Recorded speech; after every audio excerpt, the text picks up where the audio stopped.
అందరికీ నమస్తే. ఈరోజు కేరళ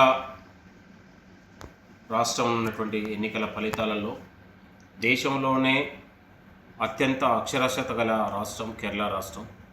అలాంటి కేరళ రాష్ట్రం ఈరోజు యూడీఎఫ్కు అత్యంత మెజార్టీ ఇచ్చి ఇవాళ కాంగ్రెస్ కూటమిని గెలిపించినందుకు కేరళ ప్రజలతో పాటు అదేవిధంగా కేరళ రాష్ట్రాన్ని ఇలా కేరళ ప్రజల్ని ప్రభావితం చేసే ఉపన్యాసంతో పాటు క్యాంపెయినింగ్ చేసినటువంటి స్టార్ క్యాంపెయిన్గా ముఖ్యమంత్రి రేవంత్ రెడ్డి గారి హోదాలో ప్రచారానికి ఇవాళ తెలంగాణ ప్రజాపాలన పథకాలు ఇవాళ ముఖ్యమంత్రి చేస్తున్నటువంటి అద్భుతమైన పాలనను చూసి ముఖ్యమంత్రి గారి ఉపన్యాసానికి మంత్రముగ్ధులైన కేరళ ప్రజలు అఖండ విజయాన్ని సాధించి పెట్టారు. అదేవిధంగా విజయన్ ఇవాళ పాలనలో కేరళ రాష్ట్రం అస్తవ్యస్తం అయిపోయి ఇవాళ రోడ్ల వ్యవస్థ కావచ్చు, సంక్షేమ వ్యవస్థ కావచ్చు, ఇవాళ ప్రజలకు వివరించి ఇవాళ బీజేపీ మోడీతో విజయన్ ఉన్నటువంటి స్నేహాన్ని కూడా ప్రజలకు వివరించతో పాటు ప్రజలు ఇవాళ ఆలోచన చేసి ఇవాళ కాంగ్రెస్ కూటమిని గెలిపించారు.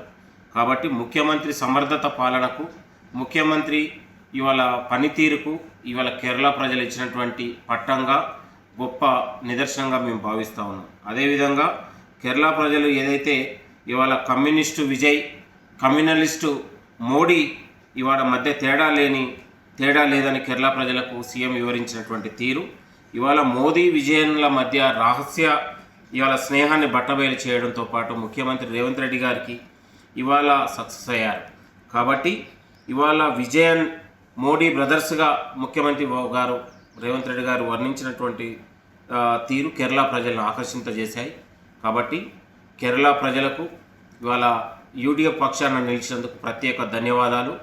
తెలంగాణ రాష్ట్రంలో ఇవాళ కేరళ లాంటి అద్భుతమైన ఫలితాలు మళ్ళా తెలంగాణలో రెండోసారి ముఖ్యమంత్రి రేవంత్ రెడ్డి గారు ప్రజాపాలన సంక్షేమ పథకాలు ఇవాళ రైతులకు, నిరుద్యోగులకు, మహిళలకు అందిస్తున్నటువంటి సంక్షేమ పథకాలతో పాటు మరొకసారి రాబోయే ఎన్నికల్లో 2028 ఎన్నికల్లో తెలంగాణలో 100 సీట్లతో మరొకసారి ముఖ్యమంత్రి రేవంత్ రెడ్డి గారు రెండోసారి ముఖ్యమంత్రి అవడానికి సందేహం లేదని కూడా నేను కోరుతూ, ఇవి ముఖ్యమంత్రి ఇవాళ ప్రజాపాలనకు ఇవాళ కేరళ కాదు దేశ ప్రజలు కూడా ఆయనకు, అన్ని రాష్ట్రాల ప్రజలు కూడా పట్టం కడతా ఉన్నారు.